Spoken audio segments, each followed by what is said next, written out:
Showroom মুকলি কৰা হৈছে শিৱানী অটোমোবাইলছ মাকুমুৰ তিনিচুকীয়া আৰু ইয়াত কেইটা কেটেগৰীৰ গাড়ী পোৱা যাব আৰু কি কি সুবিধা আছে সকলো আপোনাৰ পৰা জানিব বিচাৰিম। আমাৰ ইয়াত আপুনি L5 L3 তাৰপিছত ই ৰিক্সা লোডাৰ চবকেইটাই পাব। Lithium battery, lead acid battery চব বেটাৰী এভেইলেবল পাব। আৰু আপোনাৰ আমাৰ যিটো L5 যিটো নিউলি লঞ্চ হৈছে য়োদ্ধা ইপৰ্ট বুলি কৈ কিনে, সেইখন আপোনাৰ 3+1 কেপাচিটি হয়, ছিট কেপাচিটি। কিন্তু আপুনি এইটো এডিশ্যনেল কৰিব পাৰে। এডিশ্যনেল কৰিলে আপোনাৰ 8+1 হ'ব। প্লাছ আপোনাৰ এইখনৰ মাইলেজ 235, যিটো আপোনাৰ টেষ্টেড মাইলেজ আছে আমাৰ। আৰু ইয়াৰ যিটো বেটাৰী আছে এইটো আপোনাৰ 11.7 কিলোৱাটৰ আছে আৰু মটৰটো আছে 6 কিলোৱাটৰ। আৰু ইয়াত দেখা গৈছে ইটনৰ দেখা গৈছে ইটন পাৱাৰ। হয়। তো এইটো আপোনালোকৰ লোহিয়া য়োদ্ধা কোম্পানীটো নহয়? নহয়। আপোনালোকে এইখনো ৰাখিব নেকি? এইটোও ৰাখিম আমি। আমাৰ টোটেল 3টা কোম্পানী আছে। এটা হৈ গ'ল আপোনাৰ মুভ ষ্টোন, এটা হৈ গ'ল ইট্ৰন আৰু এটা হৈ গ'ল য়োদ্ধা। আপোনাৰ শুভ নামটো? মোৰ শুভ নাম জিতা মিত্ৰ দাস। আপোনাৰ ঘৰ ইয়াতে? নহয়, মোৰ ঘৰ মাঘেৰিটা। মাঘেৰিটা। আপোনালোকে এইটো এটা ডাঙৰ পদক্ষেপ লৈছে। আৰু ইয়াত ফাইনেন্স কি সুবিধা আছে? ফাইনেন্সৰ সুবিধা আমাৰ যিটো ই ৰিক্সা আছে সেইখনৰ আপোনাৰ পূজা ফাইনেন্স আছে আৰু বেংক ফাইনেন্স আছে। আৰু যোনটো আমাৰ L5 যিটো নতুনকৈ আহিছে তাত আপোনাৰ শ্ৰীৰাম, মুফিন আৰু দুটামান ফাইনেন্স অনবোৰ্ড হৈ আছে আমাৰ লগত, আৰু বেংকেতো ফাইনেন্স কৰিবই। আৰু কিবা ল' ডিপি কিমান? ল' ডিপি এতিয়া বৰ্তমানতো আমি মানে যিটো ফাইনেন্সৰ লগত কথা পতাত গম পালোঁ 25% আপোনাৰ ডিপি আছে। ত' মষ্ট প্ৰবাবলি আপোনাৰ 70। এখেতৰ কি হয়? দেউতা হয়। আপোনাৰ পৰা জানিব বিচাৰিম, আজি আপোনাৰ এজন পুত্ৰ হয়, আজি পুত্ৰই আপোনাৰ ইমান ধুনীয়া এটা ৰাইজৰ সুবিধাৰ কাৰণে আৰু গ্ৰাহকৰ সুবিধাৰ কাৰণে খুলি দিছে, মুকলি কৰি দিছে, আপুনি কি ক'ব? আমি এইটো কাৰণে খুব ভালেই পাইছোঁ।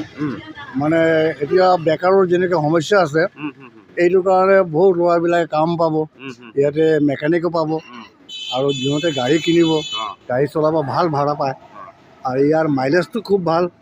এইটো কাৰণে খুব সুবিধা হ'ব। মানে গ্ৰাহকক কি সুবিধা দিয়া হ'ব? ইয়াত আপোনালোকৰ যদি নতুন গ্ৰাহক আজি আহে ইয়ালৈ, তেখেতসকলৰ কাৰণে কি সুবিধা আছে? আপোনালোকে কি সুবিধা ইয়াত? আপোনাৰ নিউ ইয়েৰত যদি কোনোবাই বুকিং কৰে তাৰ কাৰণে স্পেচিয়েল গিফ্ট আছে, যোনটো এপ্ৰক্স 2,000 to 5,000 ভিতৰত পাব গিফ্ট ভাউচাৰ, বা কেছ ডিছকাউণ্টো ল'ব পাৰিব। আজি আপোনালোকৰ ইয়াত কোনোবা আহিছেনে যে মই ল'মেই বুলি ইয়াত গাড়ী আপোনাৰ আজি ইয়াত আপোনালোকৰ বুকিং কৰিবলৈ কোনোবা আহিছে নেকি? বুকিংটো বহুতে আহিছে, বুকিং কৰিছে।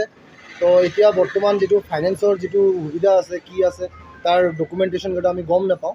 তাৰ কাৰণে আপোনাৰ তেখেতলোকে খালি জাষ্ট এনকুৱাৰী কৰি গ'ল। আপোনালোকৰ L3 কেটেগৰী আহিব নেকি আপোনালোকৰ ইয়াত? L3 এইখন হয়। L3 এইখন আপোনালোকৰ য়োদ্ধা নাই নেকি? য়োদ্ধাৰ L3 আছে, কিন্তু L3 মই য়োদ্ধাটো নানো এতিয়া বৰ্তমান, কাৰণ কি L3ত মোৰ হাতত বহুতকেইটা অপশ্যন আছে। মুভ ষ্টোন আছে, ইট্ৰন আছে, বহুতকেইটা অপশ্যন আছে। এই ইটনখনৰ কি সুবিধা আছে আপুনি অকণমান জনালে ভাল হ'ব। এইখনৰ আপোনাৰ যিটো মটৰ আছে, কণ্ট্ৰলাৰ আছে, সেইটো 1800 ৱাটৰ মটৰ কণ্ট্ৰলাৰ আছে। আৰু আপোনাৰ লিথিয়াম বেটাৰী আছে ইয়াত। এই মটৰটো ৱাটাৰপ্ৰুফ নেকি? ৱাটাৰপ্ৰুফ হয়। আপোনাৰ থেচিছটো আপোনাৰ পুৰা ষ্ট্ৰঙে আছে? ষ্ট্ৰং, বহুত হেভি চেচিছ হয়। এয়া আপোনাৰ হাই স্পীড কিমান আছে, আৰু আপোনাৰ এবাৰ চাৰ্জ কৰিলে কিমান কিলোমিটাৰ চলিব? আপোনাৰ যদি একবাৰ চাৰ্জ হয় এইখন, তো 100+ মাইলেজ আছে ইয়াৰ। আৰু এইখনত আপোনাৰ বেলেগ L3ত আপোনাৰ লাগে 4টা বেটাৰী, মানে 48 ভল্টৰ বেটাৰী লাগে। এইখনত আপোনাৰ লাগিব হ'লগে 60 ভল্টৰ। লিথিয়াম লগালে 60 আপোনাৰ কেইঘণ্টাত চাৰ্জ হ'ব? এইটো লিথিয়াম লগালে 4 পৰা 5 ঘণ্টাৰ ভিতৰত ফুল চাৰ্জ হ'ব। কোনোবা যদি গ্ৰাহকক প্ৰয়োজন হৈছে আপোনাৰ ই ৰিক্সা, য়োদ্ধা, L5 কেটেগৰী যদি লাগে আৰু ইটন যদি লাগে, তিনিচুকীয়া শিৱানী অটোমোবাইলছ মাকুম ৰোডলৈ আহক। গ্ৰাহকৰ সুবিধাৰ্থে তেখেতসকলে ইয়াত মুকলি কৰিছে, আৰু ইয়াত বিভিন্ন ফাইনেন্সৰ সুবিধা কৰি দিয়ে তেখেতসকলে আমাৰ আগত অৱগত কৰিছে। তাকে লৈ মই ধন্যবাদ জনাইছোঁ। এটা কথা ক'ব বিচাৰিছোঁ, আমাৰ খালি মানে মোৰ ওচৰত যিকেইটা প্ৰডাক্ট আছে সেইকেইটা প্ৰডাক্ট খালি মাকুমত আহিলেই নাপাব। আমাৰ যেনেকা আৰু ব্ৰাঞ্চ আছে। আপোনাৰ চাব ব্ৰাঞ্চ ক'ত আছে? আমাৰ ব্ৰাঞ্চ আছে ধলা, চদিয়া, দুলিয়াজান, নামৰূপ, এইপিনে ডিগবৈ, তাৰপিছত আপোনাৰ মাৰ্ঘেৰিটা, জাগুন, চব দুলিয়াজান চবতে আছে আমাৰ। আপোনালোকৰ গাড়ীখন এদিনতে মুকলি কৰি দিব পাৰিব? পাৰিম। হয়, সেয়ে আপোনালোকে আহক, তিনিচুকীয়া শিৱানী অটোমোবাইলছত আহক, মাকুম ৰোড, তিনিচুকীয়া, অসম। আৰু যদি যোগাযোগ কৰিব বিচাৰে তেখেতসকলৰ যোগাযোগ নাম্বাৰ দিছে 9954514676। এই নাম্বাৰটো যোগাযোগ কৰক, তেখেতসকলৰ পৰা এই সুবিধাখিনি লওক। আৰু যোনে নিবনুৱা আছে তেখেতসকলে এখন ই ৰিক্সা বা এখন য়োদ্ধা লৈ নিজৰ জীৱিকা নিৰ্বাহ কৰিবলৈ সাজু হওক।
साथ में आई